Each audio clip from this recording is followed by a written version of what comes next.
धन धन जागल भाग है,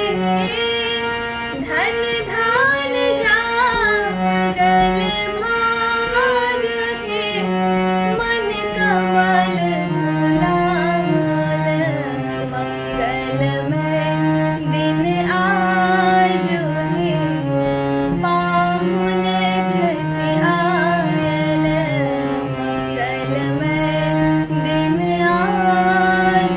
है, पाहुन छठ आयल मंगल घट सा द्वैर सजाल, मंगल घट सा द्वैर सजाल, कंचन दिया बारी हम लाल, कंचन दिया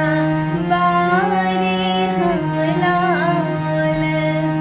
गाथल हार गुलाब है, गाथल हार गुलाब है, हिनका पहिराल